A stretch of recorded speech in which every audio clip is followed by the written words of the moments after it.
I'm Solène, 26 years old.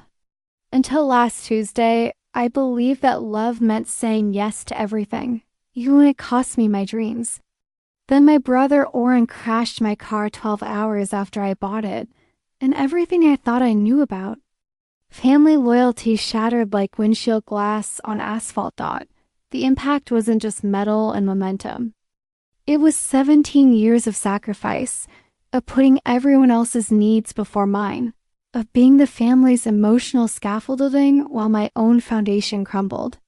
When I saw my Honda Civic wrapped around that oak tree, I felt something die inside me, but also something fierce being born. Orrin's words still echo in my mind. It's just a car. So, you can get another one. What he didn't know was that I'd been saving for 3 years, working double shifts, skipping meals. But here's what makes this story unbelievable. What I discovered about myself in the wreckage changed everything. Before we jump back in, tell us where you're tuning in from, and if this story touches you, make sure you're subscribed because tomorrow I've saved something extra special for you. The morning I bought the car, the air in Millfield hung thick as molasses, the kind of southern humidity that makes your clothes stick to your skin before you've even stepped outside. I stood in Holland's auto sales lot, keys trembling in my palm, staring at the silver Honda Civic. That would be mine for exactly 18 hours and 37 minutes. I remember the exact time because I'd been counting moments differently lately, not in days or weeks, but in increments of freedom. Each dollar saved was a minute closer to independence. Each extra shift at Mama's Kitchen, the late-night diner where I'd worked since high school, was a step toward having something that belonged only to me. The car wasn't much to look at. 2018 model with 87,000 miles, a small dent in the rear bumper, and an interior that smelled faintly of vanilla air freshener and someone else's dreams. But it was mine. The title would have my name on it, Solène Marie Varel, and for the first time in my adult life, I wouldn't have to ask permission to go anywhere. Holland asked her, the mechanic who'd become the reluctant owner of this small used car lot after his aunt passed, handed me the paperwork with calloused hands that somehow managed to be gentle. We'd known each other peripherally for years. He graduated 3 years ahead of me from Millfield High, but this was the first time we'd really talked. She's been well maintained, he said, his voice carrying that slow, measured cadence that marked him as someone who thought before he spoke. Previous owner was Mrs. Chan, the librarian. Only drove her to work in church. I said my name with a flourish. I've been practicing since I was 16, back when I thought I'd be signing college enrollment forms and apartment leases by now.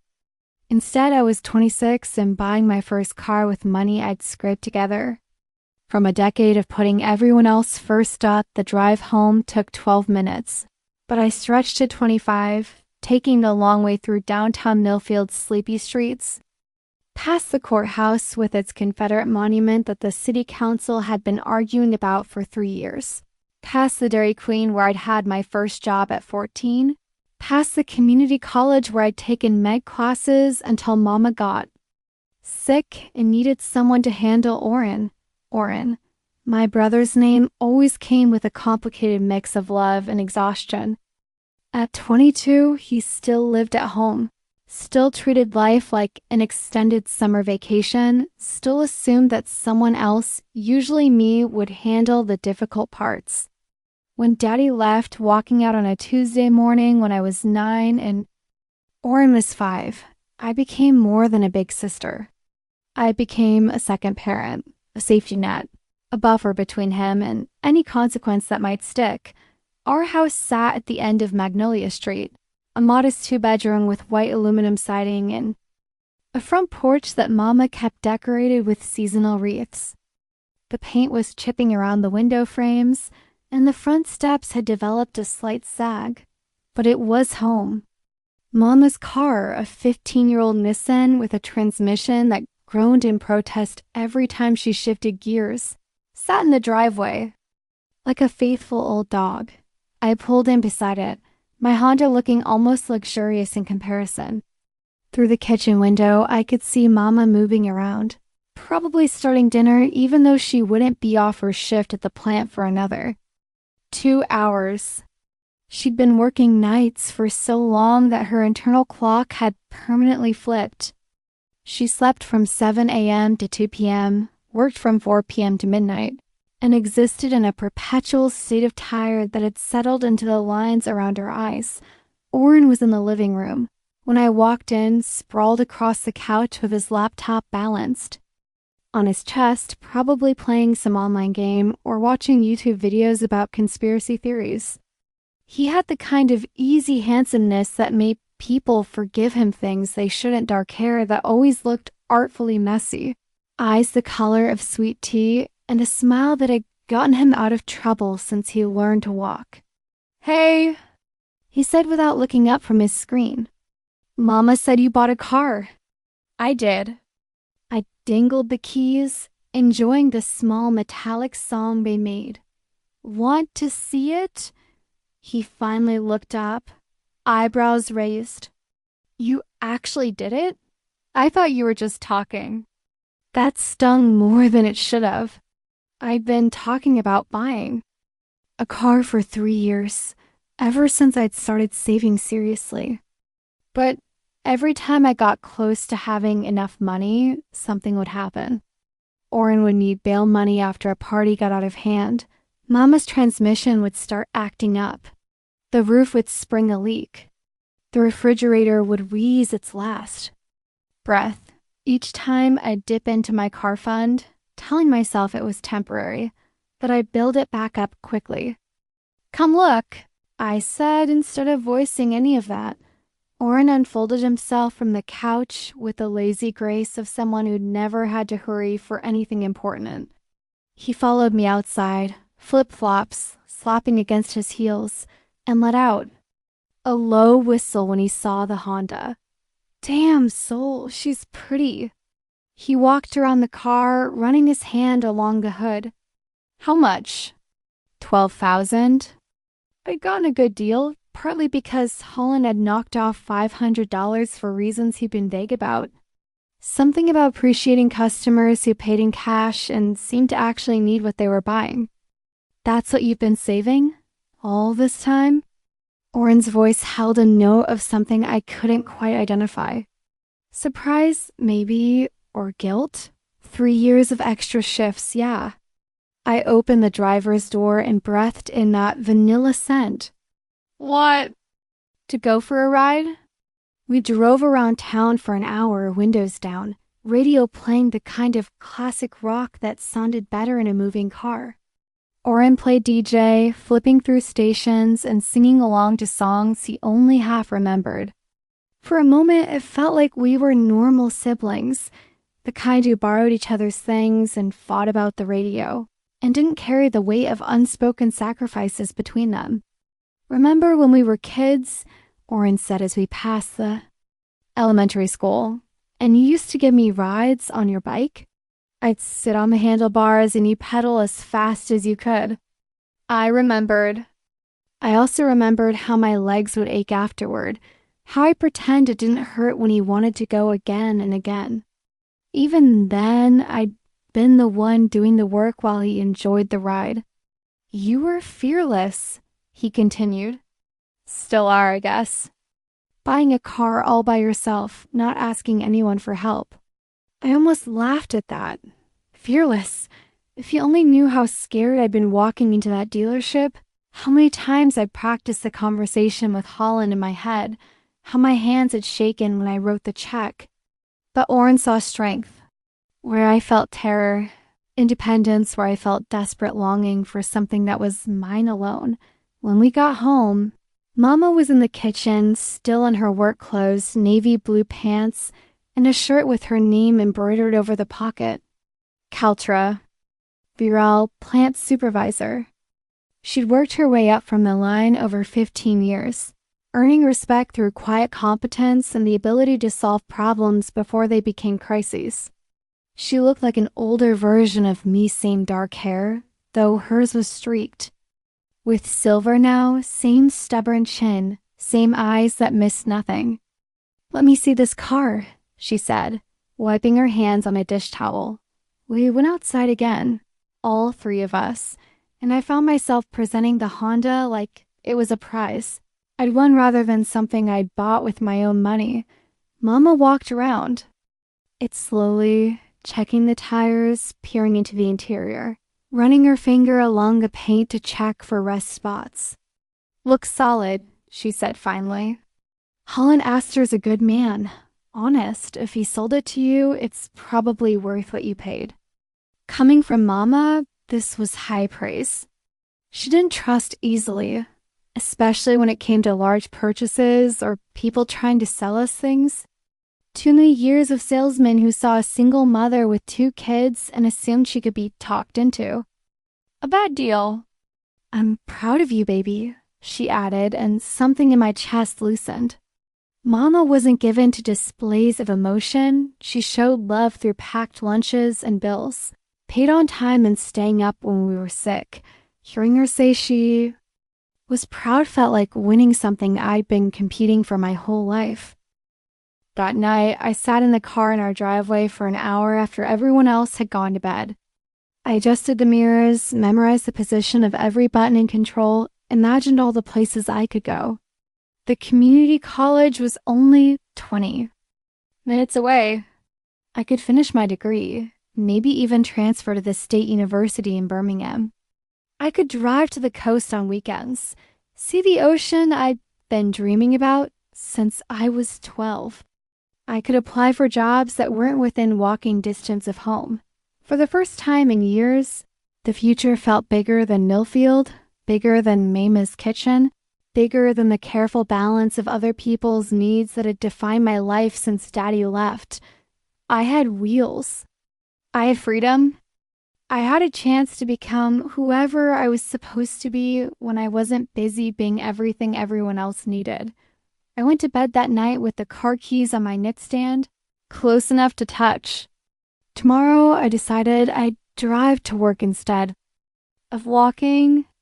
I'd park in the employee lot behind the diner and eat lunch in my car with the radio on. Small freedoms, but they felt enormous. I fell asleep planning road trips and dreaming of highways that led somewhere new. The call came at 6:47 a.m., jarring me from dreams of open roads and endless possibilities. I knew before I answered that it would be bad news. Nothing good ever happened before 7 in the morning in the Varel household. My phone, already cracked from the time Orrin had borrowed it and dropped it in the parking lot of some club, buzzed against my nightstand like an angry wasp. "Solène?" The voice belonged to Deputy Martinez, and my stomach dropped to somewhere around my ankles. I'd known Rico Martinez since high school, where he'd been the quiet kid who'd helped me with calculus homework. Now he was the one who called when my brother did something stupid. What did he do? I asked, sitting up in bed and immediately regretting the sharp edge in my voice. It wasn't Rico's fault that my brother treated the world like his personal playground. There's been an accident. Rico's voice carried that careful, professional tone he developed since joining the sheriff's department. "Orrin's okay banged."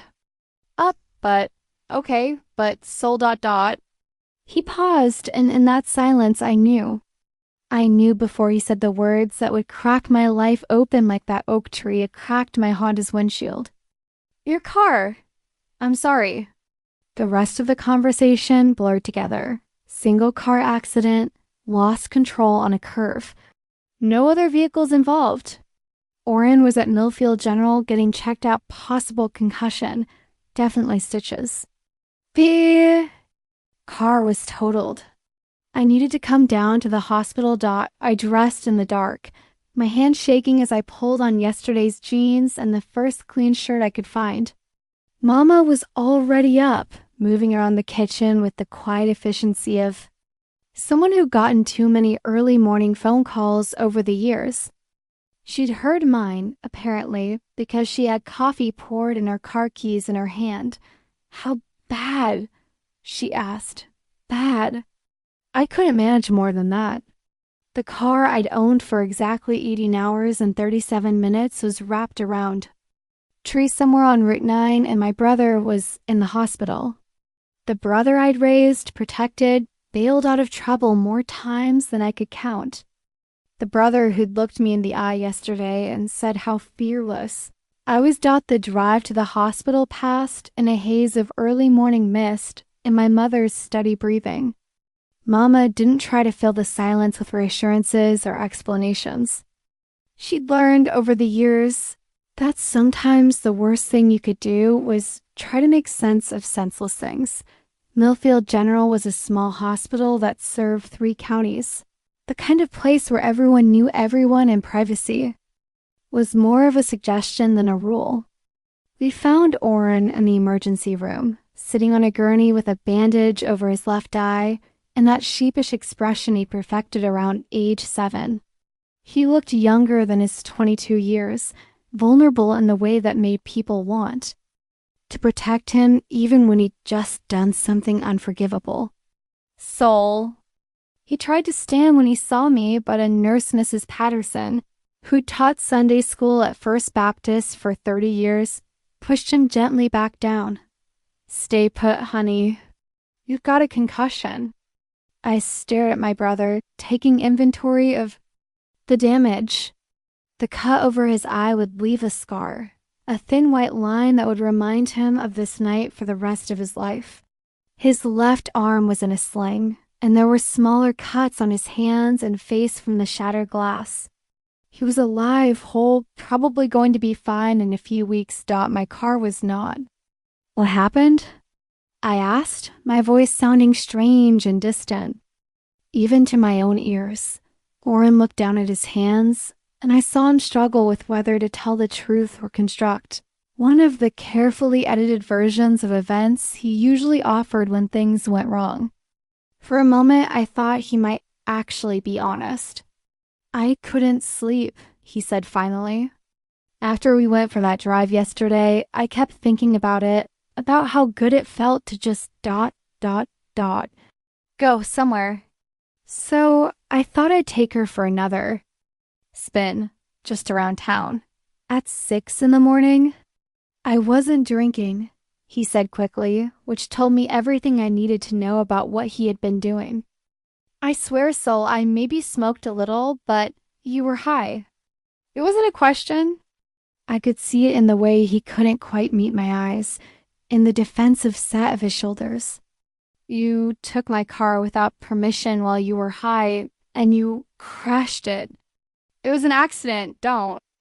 The word came out sharper than I'd intended, sharp enough that Mrs. Patterson looked up from her clipboard with concern.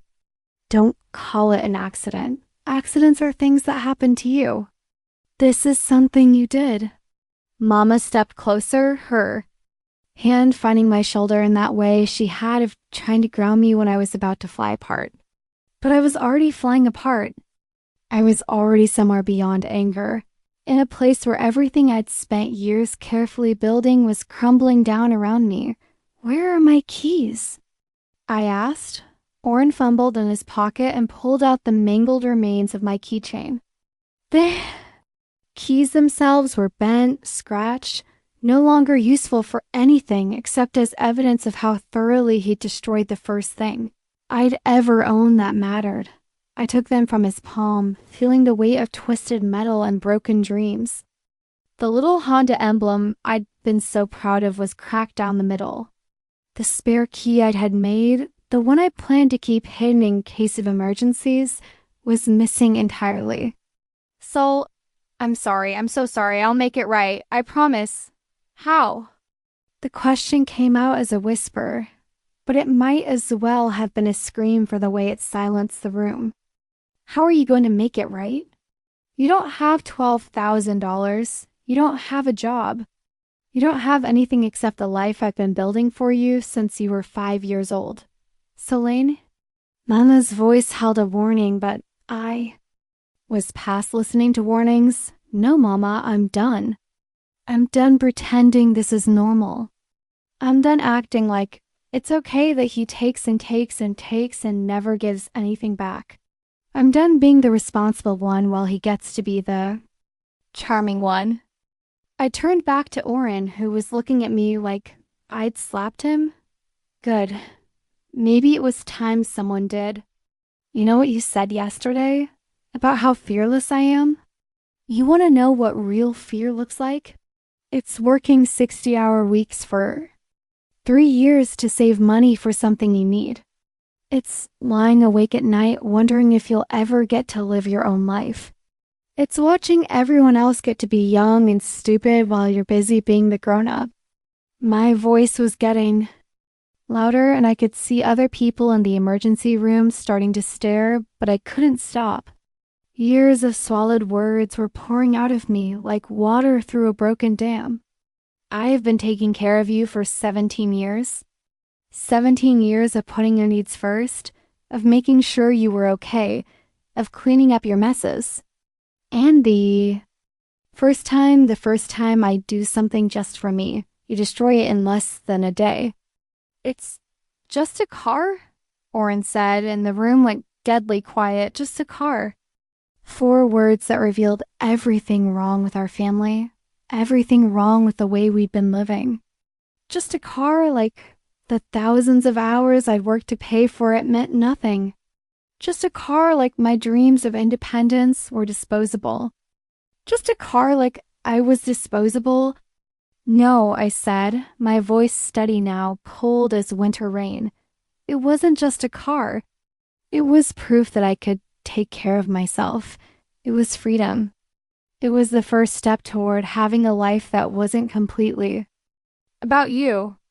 I looked around the emergency room at Mama with her tired eyes and her careful neutrality, and Mrs. Patterson pretending not to listen while she organized her supplies, at the other patients who were getting a front row seat to the collapse of the Varel family's carefully maintained facade. I'm done, I said again, but this time I was talking to myself as much as to Orrin. I'm done being your safety net. I'm done sacrificing my life so you can avoid growing up. You're 22 years old. It's time you learned how to fall without someone catching you. I turned and walked out of the emergency room, leaving behind my brother's protests and my mother's quiet disappointment. In the parking lot, the morning sun was burning off the mist, promising another hot, humid day in a town that suddenly felt too small to contain all the anger and hurt I'd been carrying around for years. I called Thayer from Mama's car. My best friend and the only person who'd ever suggested that maybe, just maybe, I was giving too much of myself away. He crashed it, I said when she answered, not bothering with hello. Oh, honey. Thayer's voice was soft with understanding. She'd been waiting for this moment almost as long as I had, watching me pour myself into a family that seemed determined to drain me dry. Are you okay? No, I said, and it felt like the first honest thing I'd said in years. No, I'm not okay. But I think I'm about to be. Behind me, through the hospital's glass doors, I could see Orrin gesturing animatedly to Mama, probably trying to explain why what he'd done wasn't really that bad, why I was overreacting, why I should understand that he hadn't meant for any of this to happen. The same conversation we'd had dozens of times before, with different details but the same basic script. Orrin messes up. Solène forgives him. Everyone moves on until the next time. But not today. Today, something fundamental had shifted. Today, I was done being the person who made everything okay for everyone else while my own life fell apart. I looked down at the mangled keys in my palm, at the physical evidence of how little my dreams mattered to the people who were supposed to love me most. Then I closed my fist around them and felt the sharp edges cut into my skin. Good. Let it hurt. Let it remind me of what it costs to love someone without boundaries, without limits, without any expectation that they might love you back the same way. The insurance office smelled like stale coffee and broken dreams, which seemed fitting given why I was there. I sat in an uncomfortable plastic chair across from Janet Holloway, who'd been processing claims in Millfield for 23 years and had the weary efficiency of someone who'd seen every possible way people could destroy the things they cared about. "So your brother was driving the vehicle without permission," Janet said, her fingers clicking across a keyboard that had seen better decades. "And he's not listed on your policy." "That's correct." I'd been practicing these responses since I'd called the insurance company 3 days ago, right after I'd walked out of the hospital and left my family to deal with the aftermath of Orrin's latest disaster. 3 days of sleeping on Thayer's couch. 3 days of ignoring calls from Mama and text messages from Orrin that ranged from defensive to apologetic to angry and back again. "Unfortunately, Mrs. Varell." "Miss? It's Miss Varell." The correction came out more sharply than I'd intended, but something about being called Mrs. anything made me feel like I was pretending to be someone older, more settled, more grown-up than I actually felt. "Miss Varell, right?" "Unfortunately, the policy clearly states that unauthorized use by someone not listed as a covered driver may not be covered under your comprehensive plan." Janet's voice held the practiced sympathy of someone who delivered bad news for a living. "However, we can review the circumstances and see if there are any exceptions." Exceptions. I was learning that life was full of exceptions when you were the responsible one. Exceptions for family members who couldn't be expected to follow rules. Exceptions for brothers who made mistakes. Exceptions for everyone except the person who'd worked 3 years to save enough money for something that mattered. "What does that mean exactly?" I asked. "Well, we'll need a police report, medical records confirming any impairment at the time of the accident, and a written statement from you explaining the circumstances." Janet handed me a stack of forms that looked thick enough to choke a horse. "If we determine that the driver was operating under the influence of controlled substances, that could affect coverage as well." I stared down at the forms, each one. A reminder of how complicated it was to untangle yourself from other people's poor choices. There were sections asking for detailed explanations of family relationships, household living arrangements, and prior knowledge of the driver's substance use habits. Questions that felt designed to prove that somehow this was my fault for not preventing it. "How long will this take?" I asked. 6 to 8 weeks for a full investigation. Maybe longer if there are complications. 6 to 8 weeks. In the meantime, I was back to walking everywhere, back to depending on other people for rides, back to feeling like my life was on hold while bureaucrats shuffled papers and decided whether my brother's latest screw-up was worth their company's money. I left the insurance office with a manila folder full of forms and a growing understanding of how the world worked when you were the responsible one. Everyone expected you to clean up the messes, pay the bills, and somehow prevent the next disaster while asking for nothing in return. And when you finally did ask for something like insurance, coverage for a car you legally owned and properly insured, suddenly there were complications and investigations and reasons why you might not deserve what you'd already paid for. Telling and preparing this story took us a lot of time. So if you are enjoying it, subscribe to our channel. It means a lot to us. Now back to the story. Thayer was waiting for me in the parking lot, leaning against her beat-up Subaru with a cigarette between her fingers and that expression of barely contained rage she got when the universe revealed itself to be particularly unfair. "Let me guess," she said, blowing smoke toward the cloudless sky. "They found a way to make it your fault." "Not exactly. But they're not exactly rushing to cut me a check, either." I climbed into the passenger seat of her car, grateful once again for a friend who didn't ask questions she already knew the answers to. 6 to 8 weeks for an investigation. Jesus. Thayer started the engine, which coughed to life with the resigned wheeze of a car that had given up trying to impress anyone. What are you going to do in the meantime? It was a good question, one I'd been avoiding for 3 days. I couldn't stay on Theo's couch forever, and I couldn't keep walking to work. Mama's kitchen was 5 miles from Thayor's apartment, and Alabama heat in June was no joke. More importantly, I couldn't keep avoiding my family forever, much as I might want to. I need to go home, I said. Face the music. You sure about that? You can stay with me as long as you need. My couch is surprisingly comfortable, and I make excellent coffee. Thayer's offer was tempting, but I knew I couldn't run away forever. Part of growing up the part no one warned you about was learning to have difficult conversations with the people who loved you badly. And my family did love me in their own complicated, boundary-free way.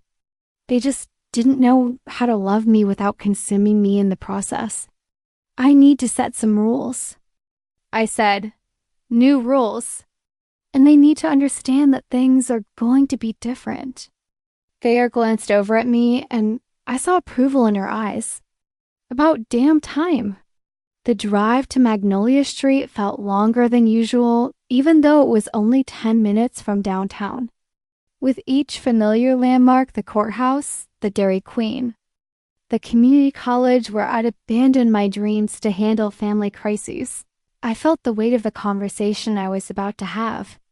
This wasn't going to be like the fights we'd had before, where everyone said things they didn't mean and then pretended nothing had happened. This was going to be the kind of conversation that changed everything. Mama's car was in the driveway, which meant she was awake during her usual sleep hours. That was never a good sign. I found her in the kitchen, sitting at our small table with a cup of coffee and a pile of bills spread out in front of her. She looked up when I walked in, and I saw relief flash across her face before she caught herself and settled back into careful neutrality. "You're home," she said. "I'm home." I sat down across from her, noting that she organized the bills by priority utilities in one stack, credit card payments in another, medical bills from Orrin's emergency room visit in a third. The familiar sight of Mama trying to make $30 stretched to cover $60 worth of obligations made my chest tight with old guilt. "Orrin's sleeping," she said. "Doctor said he needs rest. Concussions are nothing to mess with." I know. I'd been researching concussion symptoms on my phone for 3 days. Some combination of worry and anger driving me to understand exactly how much damage my brother had done to himself along with my car. "How is he?" "Scared," Mama said simply. "He knows he messed up bad this time. Real bad." We sat in silence for a moment, the weight of unspoken words settling between us like humidity. Finally, Mama reached across the table and covered my hand with hers. "I'm sorry about your car, baby. I know how much it meant to you." The simple acknowledgement almost undid me. For 3 days, I'd been bracing myself for explanations and excuses, for someone to tell me why I should understand and forgive, and move on like always. I hadn't expected genuine sympathy. "It wasn't just about the car," I said. "I know." Mama's voice was soft. "It was about having something of your own. Something nobody could take away or need or borrow. I understand that. Do you?" The question came out harsher than I'd intended, but I needed to know. Because it feels like I've been giving and giving for years, and nobody notices until I finally have something I won't share. Mama was quiet for a long moment, studying my face in that way she had of seeing everything I was trying not to say. "You think we've been taking advantage of you," she said finally. "Haven't you?" The words hung in the air between us, bold and honest and scary in their truth. When's the last time anyone in this family asked what I wanted? When's the last time someone considered what I might be giving up to help them? You never said, "I shouldn't have to say it, Mama. I shouldn't have to announce that I have dreams and needs and limits."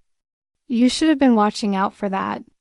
The hurt that flashed across Mama's face made me want to take the words back, to smooth things.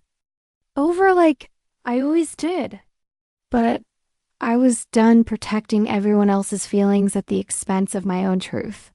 After your daddy left, Mama said slowly, I was so scared. Scared I wouldn't be able to handle everything on my own. You were so capable, even at 9 years old, so responsible. It felt like a blessing having someone I could count on. I was a child, you were, and I let you stop being one too early. She looked down at the bills scattered across the table. I told myself I was teaching you to be strong, to be independent. But maybe I was just leaning on you because it was easier than figuring out how to carry everything myself. This conversation felt dangerous in its honesty, like we were stepping across a line we couldn't uncross. But maybe that was exactly what needed to happen. And Orrin? I asked. Orrin's always been different, softer somehow. After your daddy left, I worried about him more. He was so young and he took it harder than you did. At least that's what I told myself. Mama rubbed her temples, a gesture I recognized from years of watching her try to solve problems that didn't have easy solutions. Maybe I protected him too much. Maybe I let you protect him too much. He's 22, Mama. He should be protecting himself by now. I know that. But knowing something and changing it are two different things. A sound from the hallway made us both look up. Orrin stood in the doorway, swaying slightly, the bandage over his eyes stark white against his skin. He looked fragile and young, and I felt that familiar tug of protectiveness that had defined our relationship for as long as I could remember. Soul, he said, his voice rough with sleep and medication. I thought I heard your voice. Orrin. I stayed seated, fighting the urge to go to him, to check his bandage and make sure he was okay. How are you feeling? Like I got hit by a truck. He managed a weak smile. Turns out oak trees are harder than cars. It was the kind of self-deprecating joke that usually made me laugh, that usually signaled the beginning of forgiveness and moving on. But this time, I just looked at him steadily until his smile faded, and he understood that we weren't going to joke our way out of this one. Can we talk? He asked. I nodded toward the empty chair. Sit down. Let's all talk.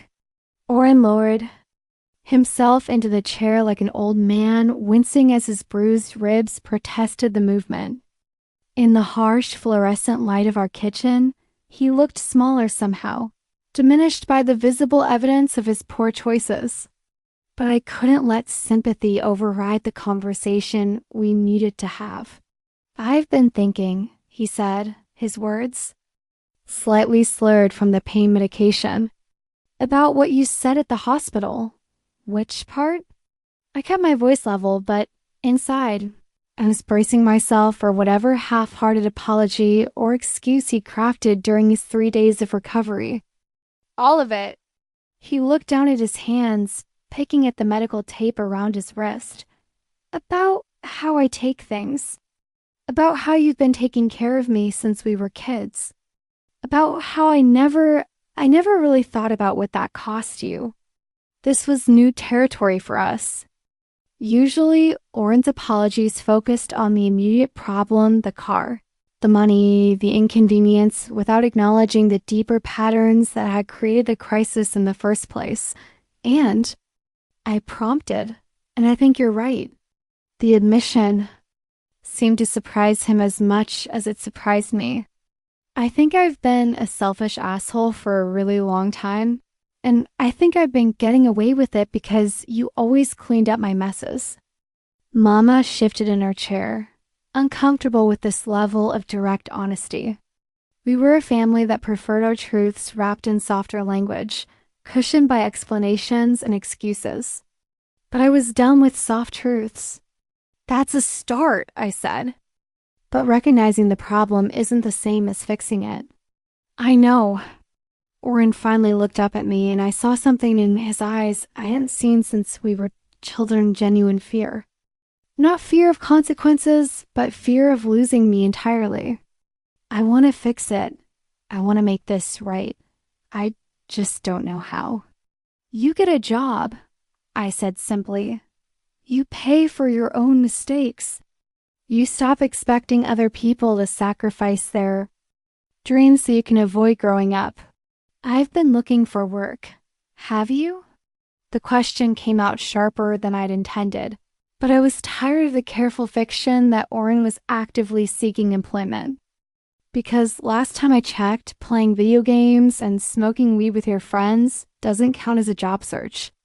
Mama cleared her throat, a warning that I was pushing too hard, too fast. But I was done tiptoeing around my brother's feelings. I looked at some places, Orrin said defensively. It's not that easy. Everything requires experience, and I don't have experience because nobody will hire me without experience. It's like this impossible circle. Welcome to adulthood, I said, where things are hard and unfair and you have to do them anyway. We stared at each other across the table, and I saw the moment when Orrin realized that this time was different. This time, I wasn't going to get easier for him. This time, he was going to have to figure it out on his own. Okay, he said finally. Okay, I'll get a job. Any job. I'll flip burgers or stock shelves or whatever. I'll pay you back for the car. It's not about the money, Orrin. It's about responsibility. It's about understanding that your actions affect other people, and those people matter just as much as you do. I understand that now. Do you?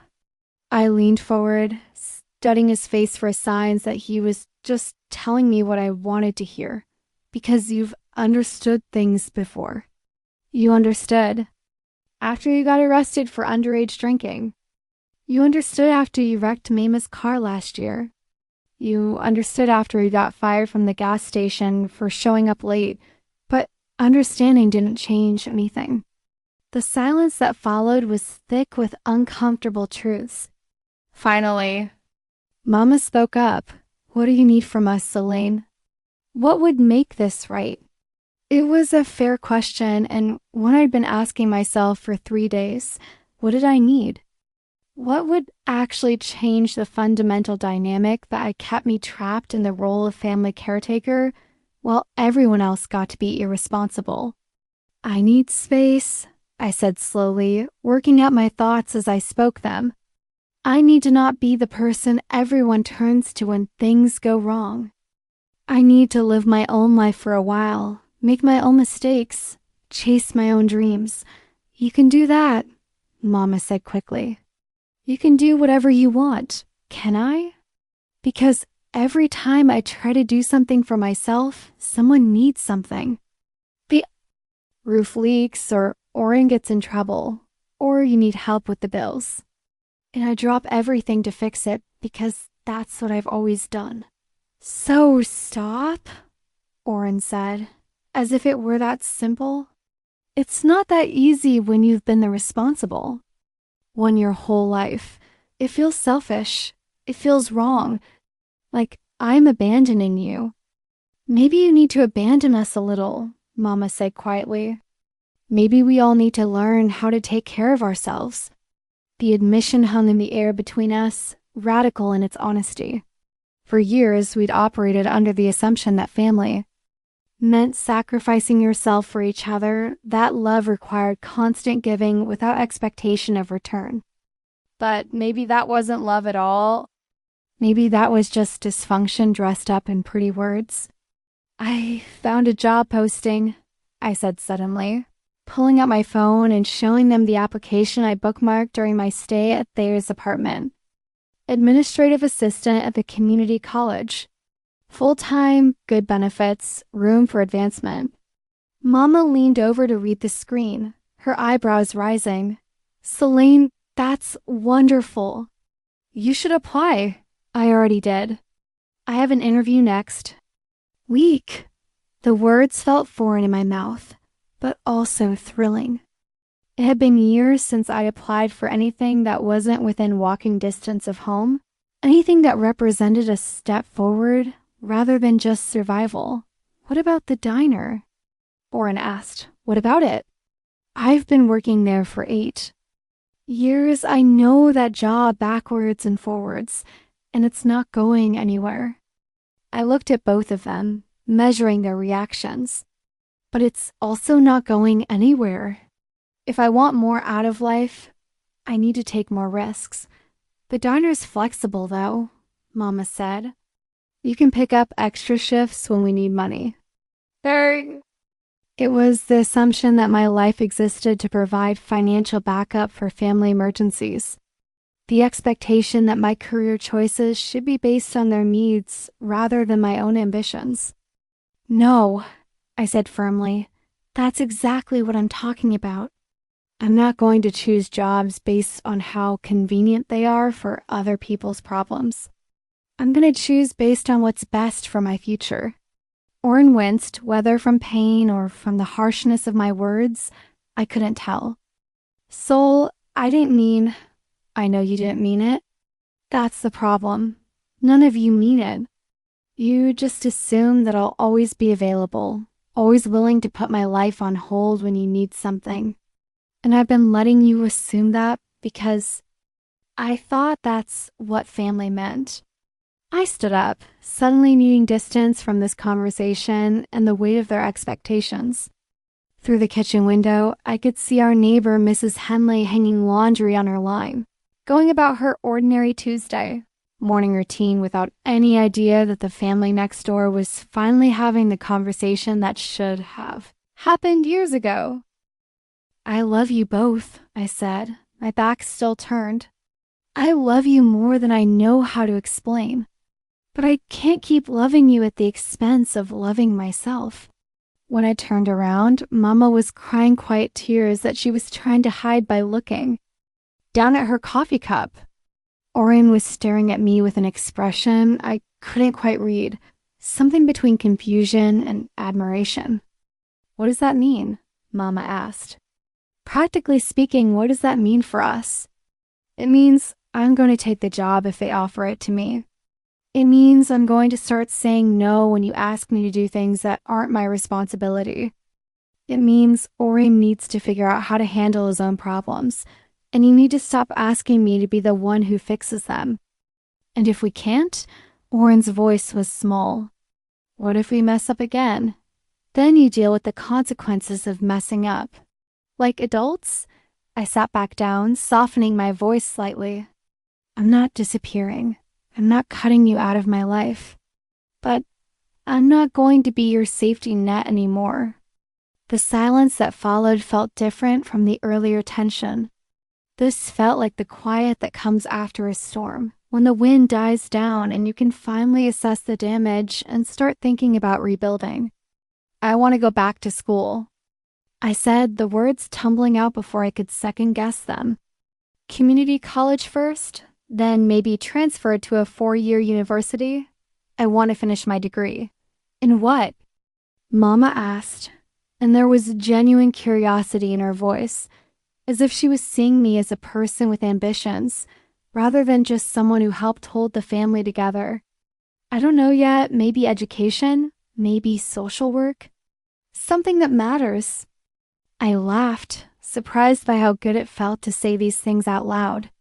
I've been so busy taking care of everyone else that I forgot I was supposed to be taking care of myself too.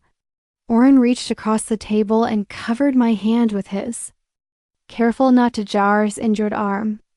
I'm sorry, Sol, for all of it. For the car, for taking advantage, for being too selfish to see what I was doing to you. His apology felt different this time, less about avoiding consequences and more about genuine regret. But I'd heard his apologies before, and I knew that real change was measured in actions, not words. I hope you mean that, I said. Because this is your chance to prove it. I do mean it, and I will prove it. He squeezed my hand gently, starting with getting a job and paying you back. starting with taking responsibility for your own life," I corrected. "The money's just part of it." As we sat there in the morning light, I felt something shifting in the foundation of our family. The old patterns were cracking, making room for something new to grow. It was scary and uncertain, but it was also the first honest conversation we'd had in years. My phone buzzed with a text from Thayer. "How's it going? Need an escape route?" I typed it back. "It's going okay. I think we're finally starting to understand each other." And for the first time in 3 days, that felt true. The envelope arrived on a Thursday, mixed in with the usual collection of bills and promotional mailers that cluttered our mailbox. It looked official and expensive, the kind of thick white paper that hospitals used when they wanted to make sure you understood the seriousness of what you owed them. I almost set it aside with the other medical bills from Orrin's accident, but something about the addressee line made me pause. It was addressed to me. Not to Orrin, not to Mama, but to Solène Virel, which was strange, because I hadn't been the one in the emergency room getting stitched up and scanned for brain damage. I opened it in the kitchen while Mama was at work and Orrin was at his. New job, a surprising development that had occurred just 3 days after our family meeting. He'd walked into Murphy's Hardware that same afternoon and asked for work, and old Mr. Murphy had hired him on the spot to help with inventory and customer service. It wasn't glamorous, but it was honest work with a regular paycheck, and Orrin had been showing up on time every day for 2 weeks. The bill was from Millfield General, itemized in the careful detail that hospitals used to justify charging someone $500 for a Band-Aid. Emergency room visit, CT scan, laboratory work, physician consultation, all the services Orrin had received after wrapping my car around an oak tree. The total came to $3,847.32, and according to the fine print, it was my responsibility as the guarantor of payment for services rendered to my brother. I read the bill 3 times before the reality of it sank in. Somehow, in the chaos and emotion of that morning, I'd signed something that made me financially responsible for Orrin's medical care. I remembered the admissions clerk asking for insurance information and emergency contacts, remembered signing papers while I was worried about whether my brother was going to be okay. But I didn't remember agreeing to pay for his treatment, except apparently I had. I called the hospital's billing department, navigating through an automated system that seemed designed to discourage people from actually speaking to human beings. When I finally reached a representative, a tired-sounding woman named Carol, she confirmed what the bill stated. I was listed as the guarantor for Orrin's account. "But he's 22, I said. "He's an adult. Why would I be responsible for his bills?" "According to our records, you signed the financial responsibility form when you brought him in," Carol explained with the patient tone of someone who had this conversation dozens of times a day. "Family members often sign as guarantors when the patient is unable to make financial decisions due to their condition. He had a concussion, not a coma. He could have signed his own forms."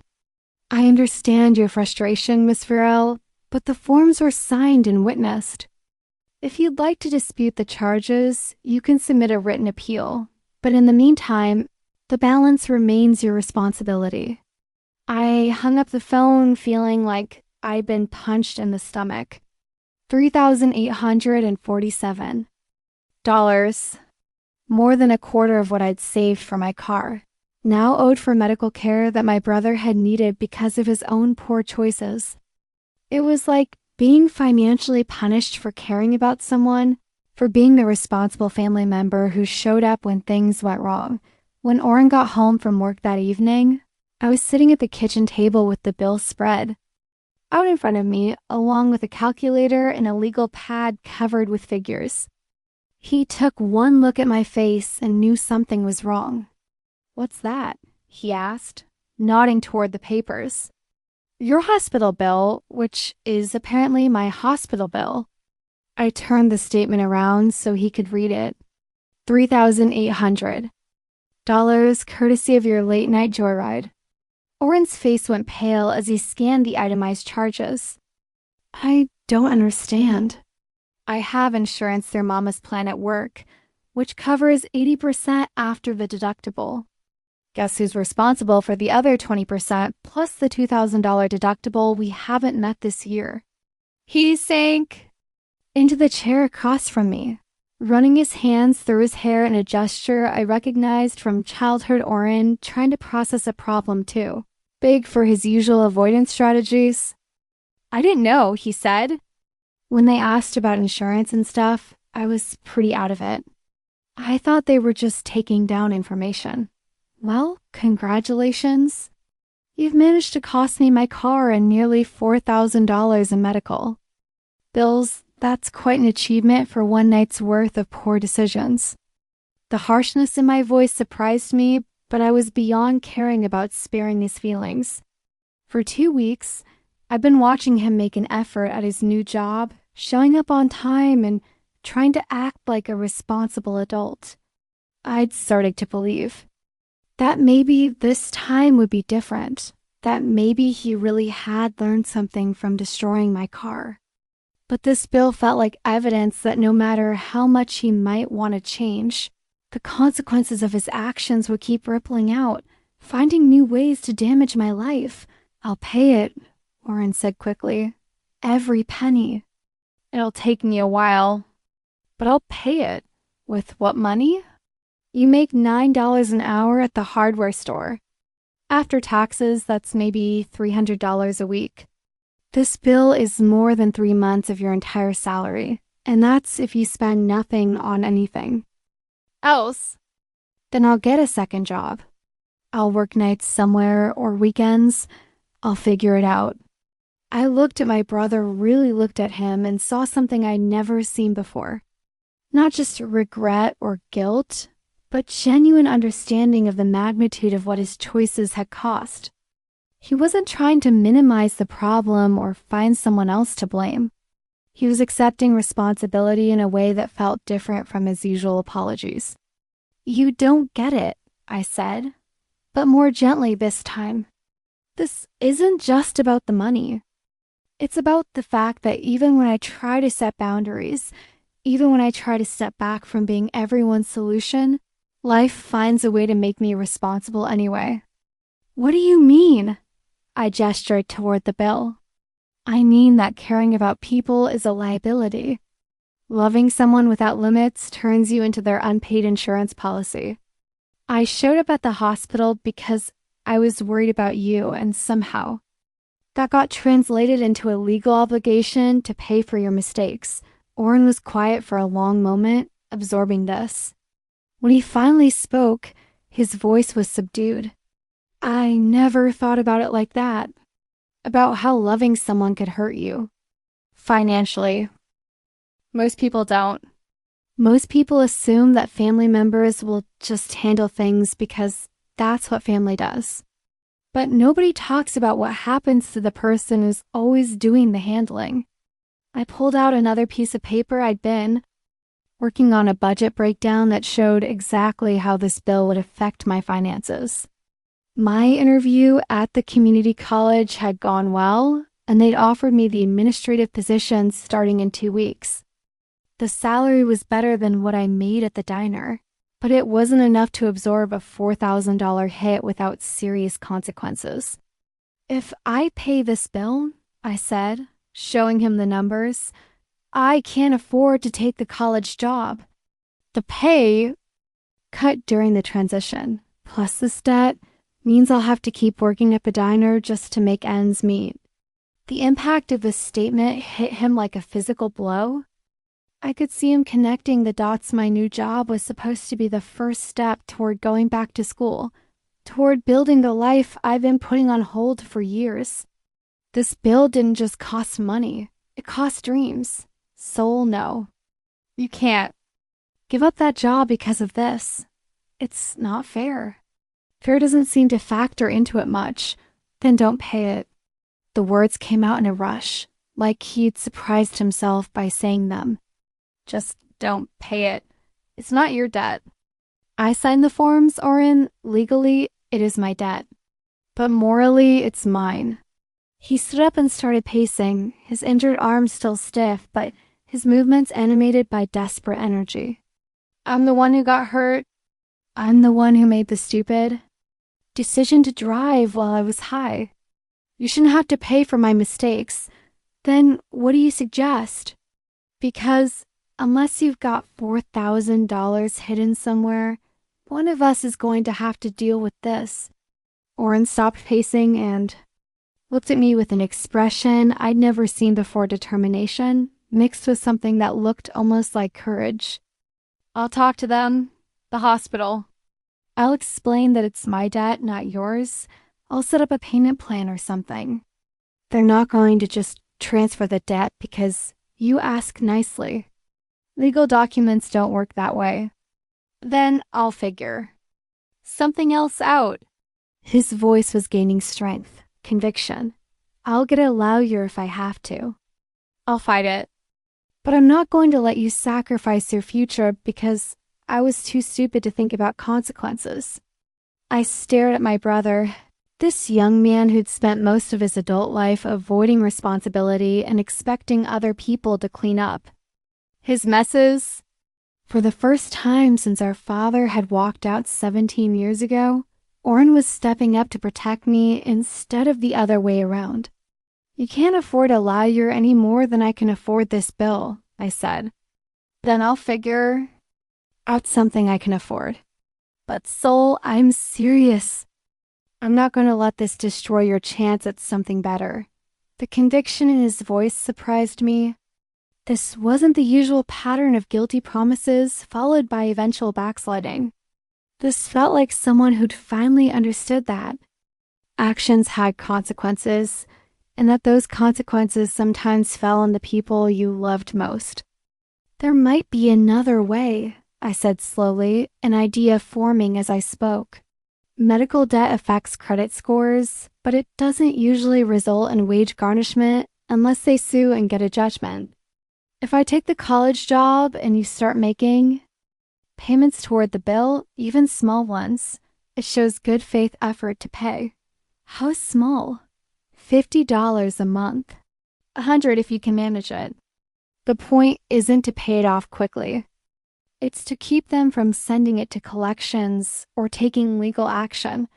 Orrin was nodding, following my logic. And in the meantime, you take the job and start building toward what you want. It's risky.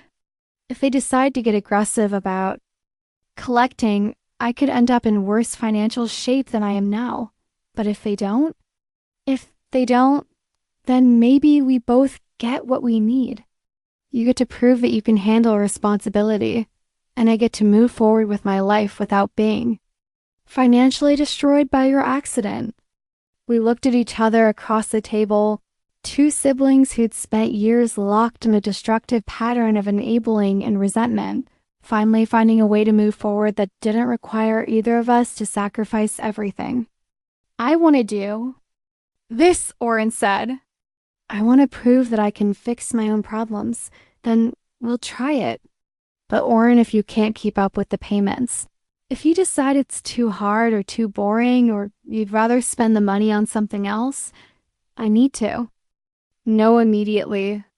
I can't afford to find out 3 months from now that the bill has gone to collections because you stopped paying. I won't stop paying, I promise. I wanted to believe him. More than that, I realized I needed to believe him, because the alternative continuing, to be the family member who absorbed everyone else's financial disasters, was no longer sustainable. Okay, I said. Let's see if we can both learn how to be responsible for our own lives. The letter arrived on a Tuesday morning in March, almost 9 months after the accident that had changed everything. I found it mixed in with the usual assortment of bills and advertisements, but something about the thick cream-colored envelope made my hand shake as I carried it inside. The return address confirmed what I'd been hoping and dreading in equal measure: Alabama State University, Office of Admissions, I'd applied to transfer from community college in January. After completing my associate degree while working full-time at the college administration office. It had taken me 18 months of night classes and weekends studying, but I'd finished with a 3.8 GPA and enough confidence to believe that maybe, just maybe, I could actually complete a bachelor's degree before I turned 30. But wanting something and being able to afford it were two different things, especially when you were still making monthly payments on your brother's medical debt. And trying to save enough money to actually attend college without going into financial ruin, I sat at the kitchen table, staring at the envelope, afraid to open it. Through the window, I could see Orrin in the backyard, working on the old lawnmower that had been giving Mama trouble. He'd become handy around the house over the past year, fixing things that had been broken for ages and taking on household responsibilities without being asked. The change in him had been gradual, but undeniable less of the charming irresponsibility that had defined his early 20s, more of the steady reliability that comes from finally understanding that other people's lives are affected by your choices.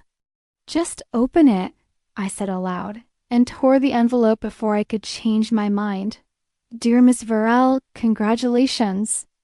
It is our pleasure to inform you that you have been accepted for admission to Alabama State University for the fall 2026 semester. I read the letter 3 times before the reality sank in. Accepted. Not just accepted, but accepted with a partial academic scholarship that would cover almost half of my tuition costs. The dreams I'd been carrying around since high school, the ones I put on hold to take care of family crises and work multiple jobs, were suddenly within reach again. Sol? Mama's voice came from the hallway. She was between shifts her schedule. At the plant had changed, and she now worked days instead of nights, and she looked more rested than she had in years. Everything okay? You look like you've seen a ghost. I got him, I said, holding up the letter like evidence of something. Miraculous. Alabama State. They accepted me for fall semester and they're offering partial scholarship money. Mama's face broke into a smile that erased 10 years of worry lines. She'd been my biggest supporter during the long process of finishing community college, helping with household responsibilities so I could focus on studying, never complaining. When I missed family dinners because of class schedules. Baby, that's wonderful. I'm so proud of you. She sat down beside me and read the letter over my shoulder. Partial scholarship? How much is partial? 40% of tuition, which still leaves about $8,000 a year I need to cover, plus living expenses. The math was daunting, but for the first time in my life, it felt like a problem worth solving rather than an impossible obstacle. We'll figure it out, Mama said with the quiet confidence of someone who'd been making impossible budgets work for decades. There are student loans, work-study programs. You've come this far. You're not going to let money stop you now. The sound of the back door opening announced Orrin's return from his battle with the lawnmower. He appeared in the kitchen doorway, wiping grease from his hands with an old towel, and immediately picked up on the energy in the room. What's going on? Did somebody win the lottery? Better, I said, handing him the acceptance letter. I got into Alabama State. Orrin's reaction was immediate and genuine. Whoop of excitement followed by a careful hug that avoided getting motor oil on my clothes.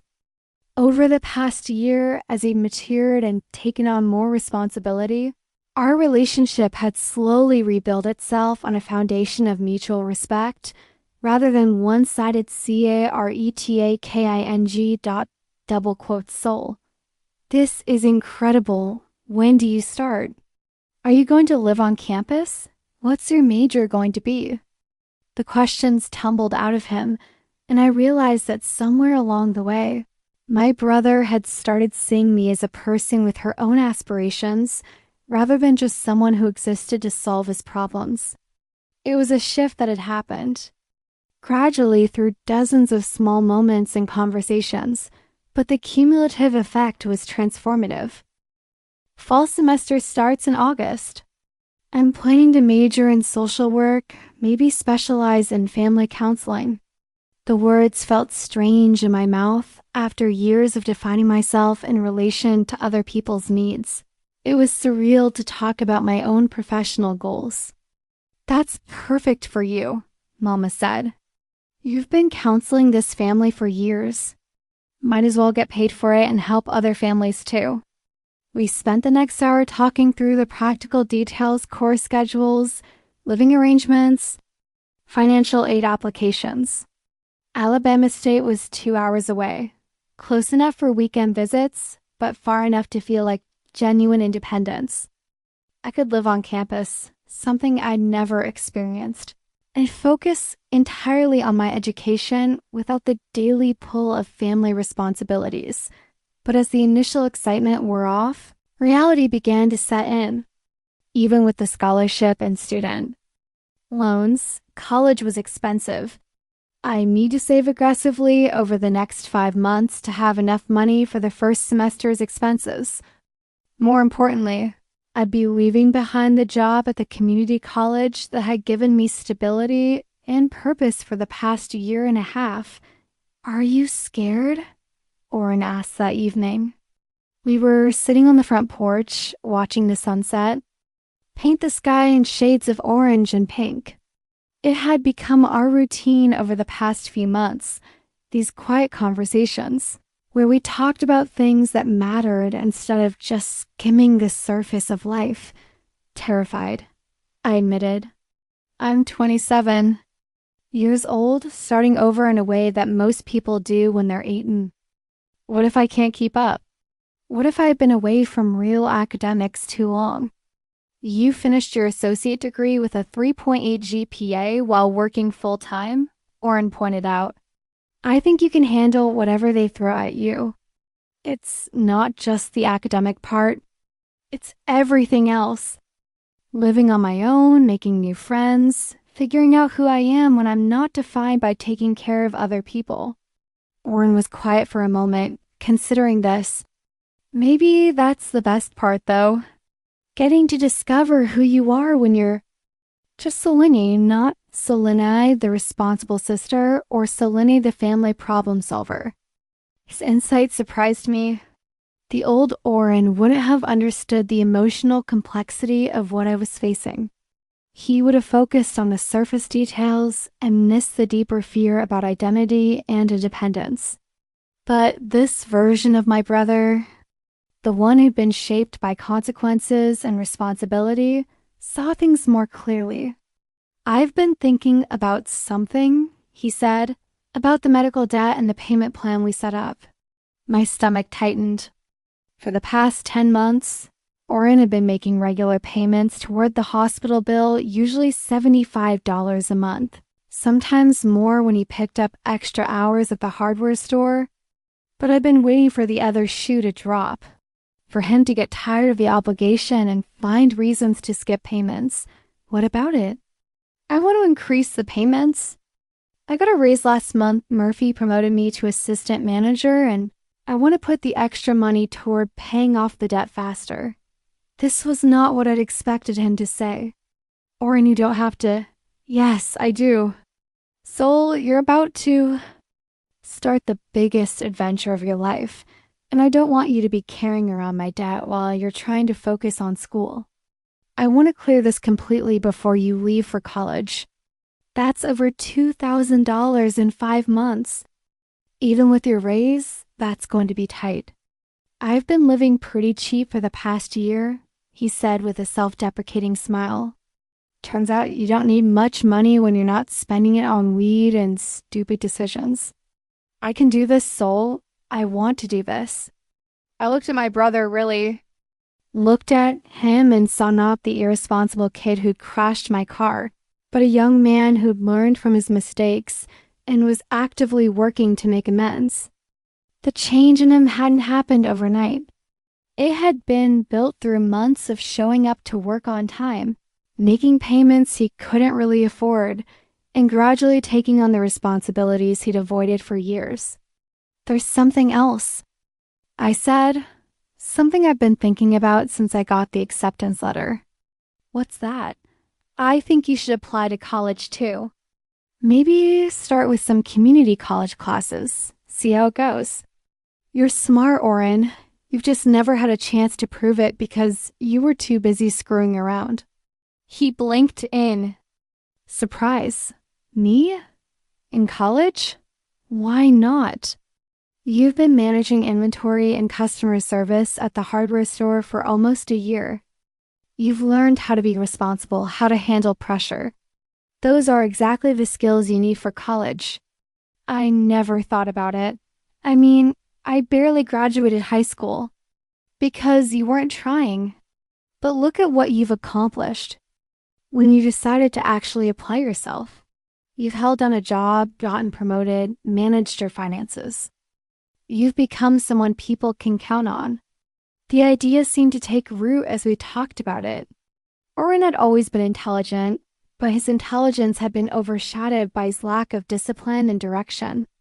Maybe what he needed wasn't someone to take care of him, but someone to believe he was capable of taking care of himself and achieving more.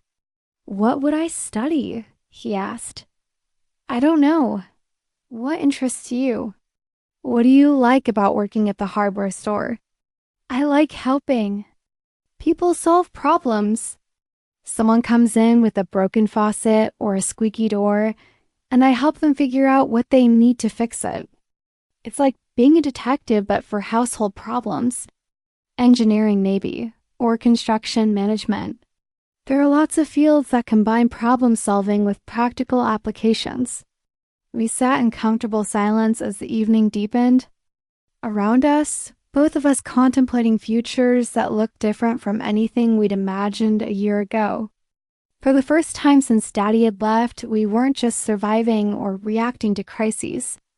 We were planning, dreaming, building towards something better. Soul, Orrin said eventually, I want you to know something. This past year, watching you go back to school and build something for yourself, it's been inspiring. You could have stayed angry at me forever, could have kept treating me like a screw-up who'd never change. But you gave me a chance to prove I could be better. You proved. It to yourself, I said. I just stopped doing it for you. Same difference. The point is, you believed I could change, even when I wasn't sure I could. And now I want to keep changing, keep becoming someone worth believing in. As we headed inside for the night, I felt something settle in my chest that had been restless for years. Not just hope for my own future, but confidence that the family I was leaving behind would be okay without me. Maybe that had been the real fear all along, not that I couldn't succeed on my own, but that my absence would cause everyone else to fall apart, but Orrin was going to be fine. More than fine, he was going to be the person he'd always had the potential to be, once someone stopped enabling him to be less than that. And Mama, freed from the role of worrying about both her children, could focus on her own life, her own dreams, her own version of what it meant to be independent and strong. For the first time in my adult life, I was going to find out who Solène Virel was when she wasn't busy being everyone else's solution. The thought was terrifying and exhilarating in equal measure, like standing at the edge of a cliff and preparing to jump, trusting that I'd learned how to fly somewhere along the... We'd had graduation day dawn clear and warm, the kind of perfect May morning that made Alabama feel like paradise instead of purgatory. I stood in front of the mirror in my dorm room, adjusting the cap and gown that had cost more than I wanted to spend, but felt worth every penny. After 4 years of part-time study while working full-time, 2 years of full-time study while working part-time, and countless moments of doubt, I was finally here, about to receive my Bachelor of Social Work degree from Alabama State University. The irony wasn't lost on me that I was graduating on the same weekend as the 5th. Anniversary of buying and losing that Honda Civic. 5 years ago, I'd been a woman trapped by her own inability to set boundaries, drowning in other people's problems while my own dreams gathered dust. Today, I was someone who'd learned that loving people and enabling them were two entirely different things. A knock on my door interrupted my reflection. "Saul, you ready?" Thayer's voice carried the excitement that had been building all week. She'd driven down from Millfield with Mama and Orrin for the ceremony, and we'd spent yesterday evening celebrating with dinner at the nicest restaurant I could afford on my student budget. "As ready as I'll ever be," I called back, taking one last look in the mirror.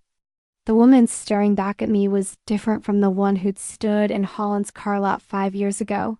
Older, certainly, but also stronger, more confident. Someone who'd learned that taking care of yourself wasn't selfish. It was necessary. I opened the door to find my support crew assembled in the hallway. They're grinning like she'd won the lottery. Mama in her best dress with tears already threatening. Her carefully applied makeup, and Orrin looking impossibly grown up in the button-down shirt and slacks he'd bought with his own money for the occasion. "Look at you," Mama said, her voice thick with emotion.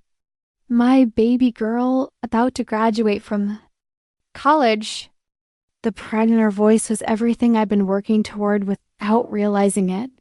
For years, I thought I was trying to prove I could take care of everyone else.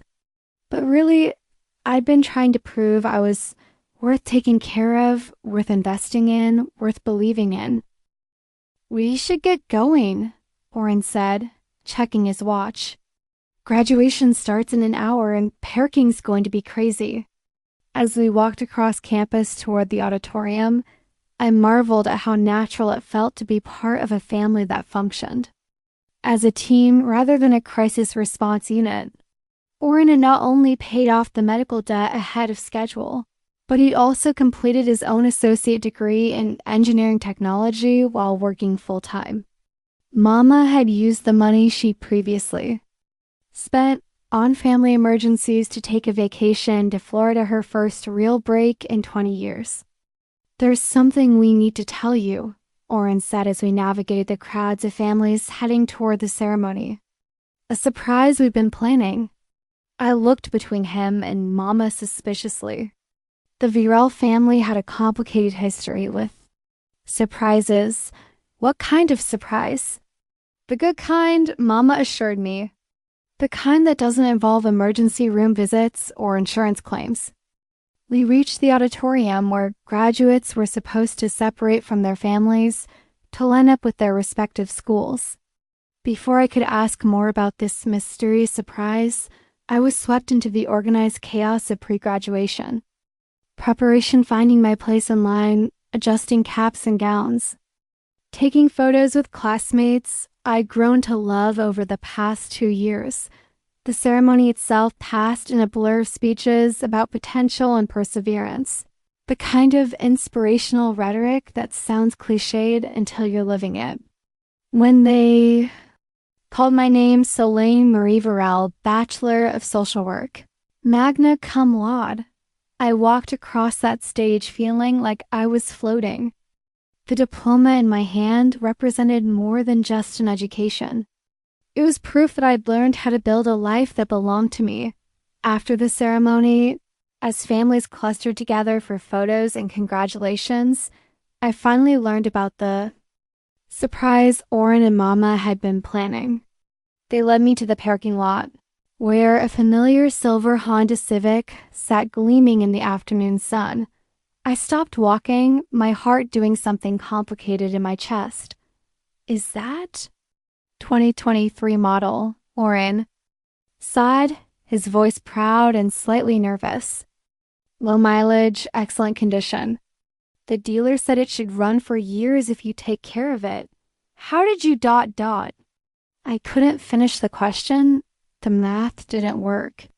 Even with Orrin's promotion to full manager at Murphy's Hardware and Mama's recent raise at the plant, a new car was a major purchase for our family.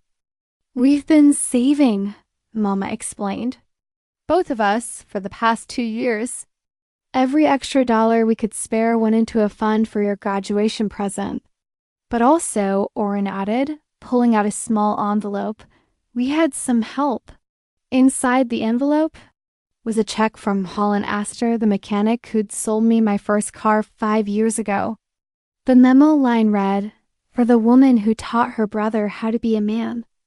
I looked up to find Holland himself approaching from across the parking lot, wearing the same quiet smile he'd had the day I'd bought my first car. He looked older, more settled, but his eyes still held that careful kindness that had made me feel safe during one of the most vulnerable purchases of my life.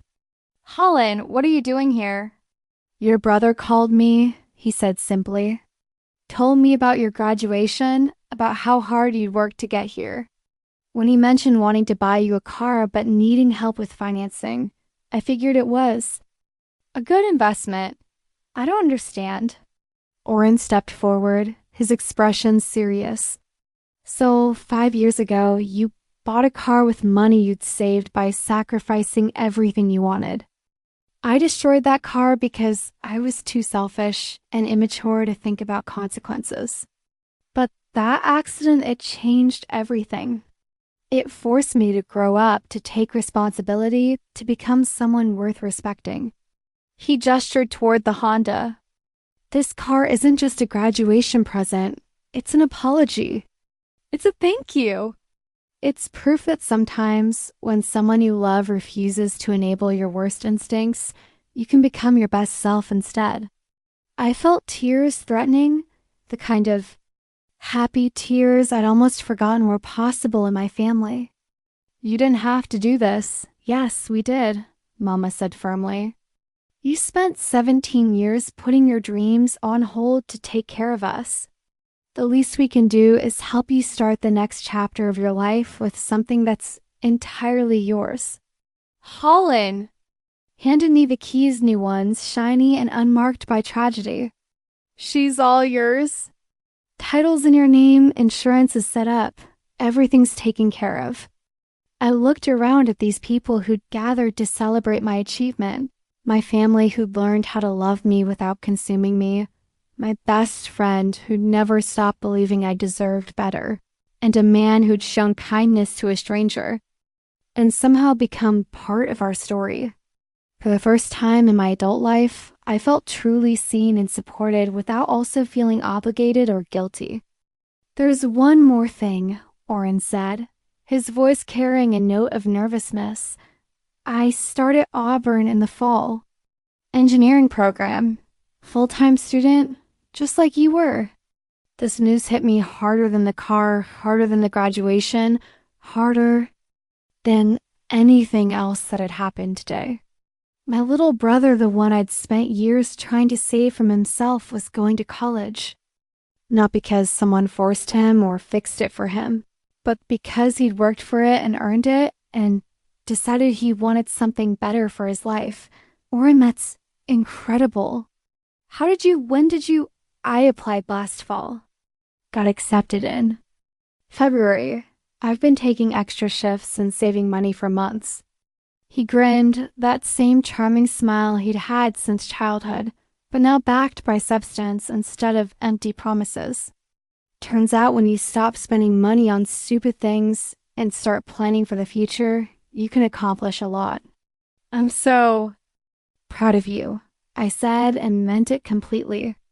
This was the brother I'd always known was possible, hidden underneath years of irresponsibility and avoidance. "I learned from watching you," he said. "You showed me what it looked like to work for something that mattered, to keep going even when it was hard. You taught me that real strength isn't about avoiding consequences, it's about facing them and becoming better because of them." As we stood there in the parking lot, surrounded by other families celebrating their own graduates, I felt something shift inside me. The guilt and worry that had defined my relationship with my family for so long were finally completely gone.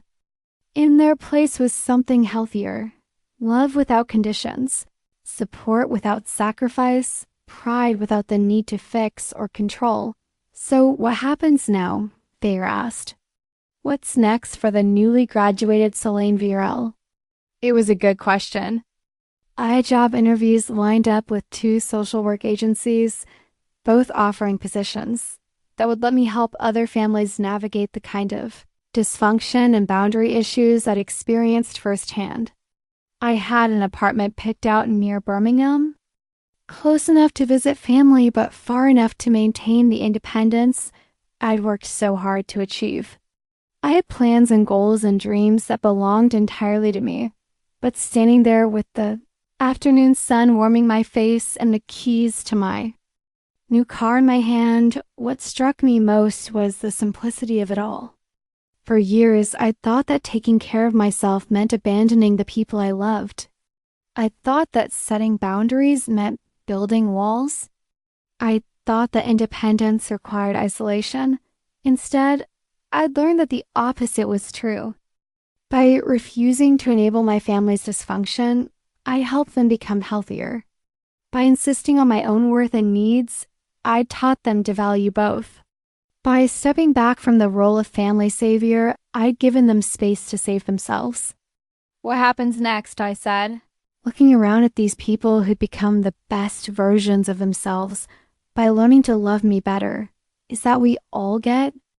To find out what's possible when nobody has to sacrifice their dreams for someone else's dysfunction. Mama laughed, a sound lighter and more carefree than I'd heard from her in years. That sounds like the best kind of future to me. As we drove away from campus, me and my new Honda, following my family back toward Millfield for a celebration, dinner, I thought about the woman I'd been 5 years ago. She believed that love meant saying yes to everything, even when it cost her everything she wanted. She thought that being strong meant carrying everyone else's burdens while neglecting her own needs.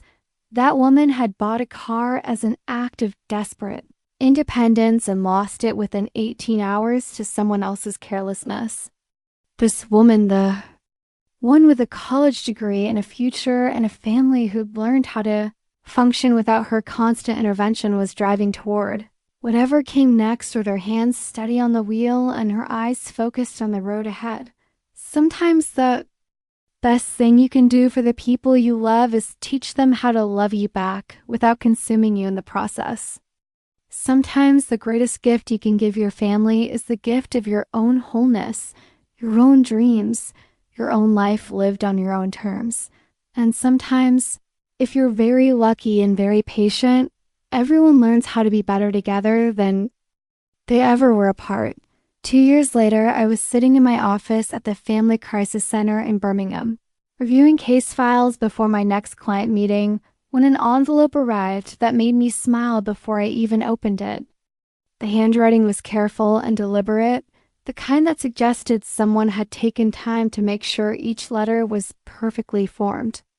The return address read Orrin Virel, Auburn University.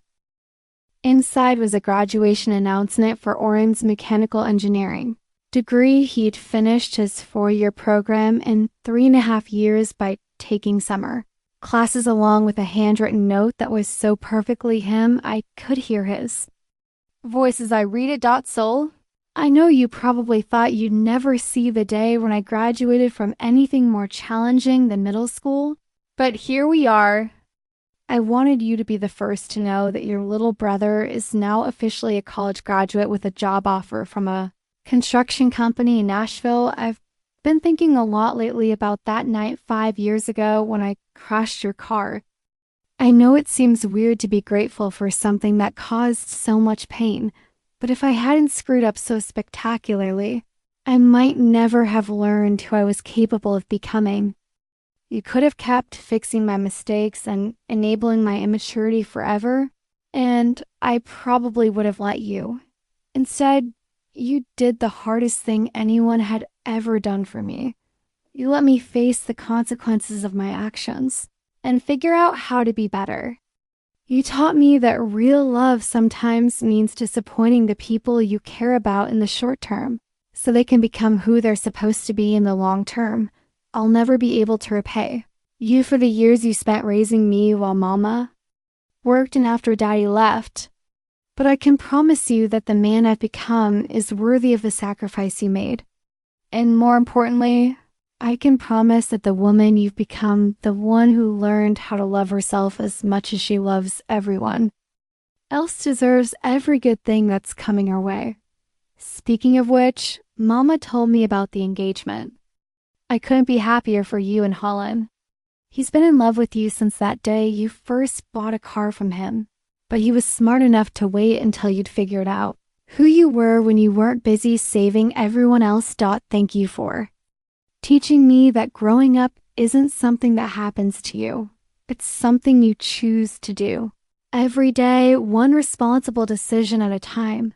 Love and respect, both things I finally understand. Or in PS, I'm moving to Nashville in August, but I'll be home for Thanksgiving. Think you can handle one more family gathering without anyone ending up in the emergency room or needing bail money? I was still smiling when my office door opened and Holland appeared with 2 cups of coffee and that patient expression he wore when he'd been waiting for me to notice something important. How long have you been standing there? I asked. Long enough to see you get some good news. Your face does this thing when you're genuinely happy, your whole expression just lights up.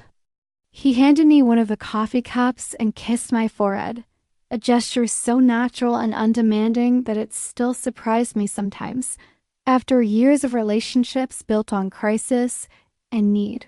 Being with someone who loved me without requiring me to fix or save or sacrifice anything was a revelation I was still getting used to. Holland had waited 3 years for me to be ready for something real, and when I finally was, he courted me with the same patient thoroughness he brought to rebuilding engines carefully, completely with attention to every detail that mattered. Orrin graduated, I said, showing him the announcement. With honors, and he got a job offer? That's wonderful. I always knew he had it in him. He just needed to stop being afraid of his own potential. Holland settled into the chair across from my desk, comfortable in my space the way he was comfortable everywhere, without taking up more room than needed or demanding more attention than was offered. He thanked me, I said, rereading parts of the letter, for letting him face consequences, for not enabling him. It's funny, 5 years ago, I thought I was being cruel by refusing to clean up his messes. Now I realize it was the most loving thing I could have done. That's what real love looks like sometimes. Trusting people enough to let them fail and figure out how to succeed on their own. I looked at this man who'd somehow become the center of my life without overwhelming it, who'd proposed to me with a ring he'd saved for 6 months to buy and a speech about wanting to support my dreams rather than replace them with his own. We were getting married in October, a small ceremony that would include both our families and the friends who'd supported us through our separate journeys toward becoming people capable of healthy partnership. How's your day going? I asked, settling back in my chair and allowing myself the small luxury of normal conversation with someone who never needed me to solve his problems. Good, busy. I hired another mechanic. Business has been growing since I expanded into classic car restoration. He paused, studying my face with the attention he gave to complex mechanical problems. But I didn't come here to talk about work. I came to remind you about dinner tonight. Dinner? With my parents, remember? They're driving down from Huntsville to meet the woman who's agreed to marry their son. I'd forgotten completely, which said something about how absorbed I'd become in my work lately. The crisis center had been understaffed for months, and I'd been picking up extra cases, working late more often than was probably healthy. Old habits died hard, and the urge to say yes to everything that needed doing was something I still had to consciously resist. Soul, Holland said gently, when's the last time you took a day off? A real day off where you didn't think about work, or check your emails or worry about your clients. I take time off. We went to the lake last weekend for 4 hours. And you spent 2 of them on the phone with the crisis hotline coordinator. He was right, and we both knew it. The difference was that now, instead of sacrificing my well-being for my family's dysfunction, I was sacrificing it for other people's. Healing. The motivation was better, but the pattern was disturbingly familiar. I'm working on it, I said. Learning how to help people without absorbing all their pain. It's harder than it sounds. I know it is. But Soul, you can't save everyone. And trying to save everyone is just another way of avoiding dealing with your own life. The observation was gentle but pointed. The kind of loving truth-telling that made me understand why I'd fallen in love with him.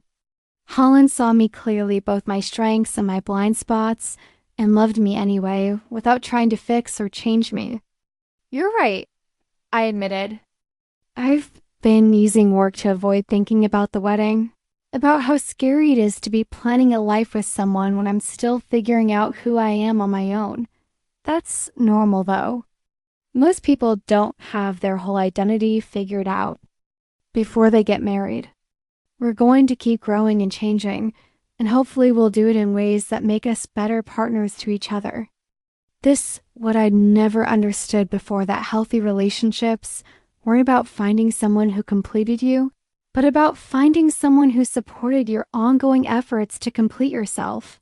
Holland didn't need me to be anything other than who I was, and he didn't expect me to need him to be anything other than who he was. So, dinner with your parents, I said, steering the conversation back to immediate practical matters. Anything I should know? Topics to avoid? Stories I shouldn't tell about how we met? Just be yourself. They're going to love you because I love you, and I love you because you're exactly who you are. He stood up and moved around the desk to kiss me properly. But maybe don't mention the part where you initially thought I was too quiet and boring. To be worth getting to know, I never said boring. I said steady. There's a difference. Is there? Steady is what you call someone whose idea of excitement is a well-organized tool shed and a functioning carburetor. Boring is what you call someone who has nothing interesting to say about well-organized tool sheds and functioning carburetors. Holland laughed, the kind of deep, genuine laughter that had first attracted me to him during a conversation about the philosophical implications of preventive maintenance. He found joy in simple, well-done things, and somehow his contentment had taught me that happiness didn't have to be earned through crisis or drama. It could just be lived, day by day, choice by choice. I should get back to work, I said, gesturing toward the stack of case files that needed attention before my afternoon appointments, and I should let you. But Soul? Tonight, when we're having dinner with my parents, try to remember that you're not there to manage everyone's comfort level or make sure the conversation goes perfectly. You're there to be my fiancée and let them get to know the woman I'm going to marry. After he left, I sat quietly for a few minutes, thinking about how different my life looked now from what I'd imagined it would be when I was 26 and desperate for something that belonged only to me. I thought independence meant isolation. That setting boundaries meant building walls. That taking care of myself required abandoning everyone else. Instead, I'd learned that the opposite was true. By refusing to absorb other people's problems, I'd become better at helping them solve those problems themselves. By insisting on my own worth and dreams, I'd inspired my family to discover their own. By stepping back from the role of perpetual rescuer, I'd created space for healthier, more balanced relationships with everyone I loved. I pulled out a piece of paper and wrote a quick thank you note to Orrin, congratulating him on his graduation and telling him how proud I was of the man he'd become. Then I picked up my phone and did something I almost never did. I called my supervisor and asked her to cover my evening crisis calls.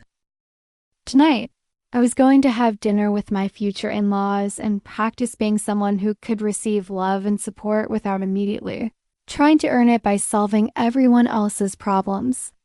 Tomorrow, I would go back to helping families heal from the kinds of dysfunction I'd learned to overcome myself. But today, for just a few hours, I was going to be Solène Viral, not the family fixer, not the crisis counselor, not the woman who'd rebuilt her life from the wreckage of a crashed Honda Civic. Just a woman who learned that sometimes the most radical thing you can do is allow yourself to be happy without feeling guilty about it. 5 years ago, I'd bought a car that lasted 18 hours. Today, I had a life that was built to last, relationships that enhanced rather than depleted me, and dreams that belonged entirely to myself. Sometimes the best thing you can lose is the thing that was never really yours to begin with. Up next, we have 2 more incredible stories that are waiting for you. Just click the image you want to watch, and it will take you there. If you enjoyed this video, make sure to subscribe. It would mean a lot.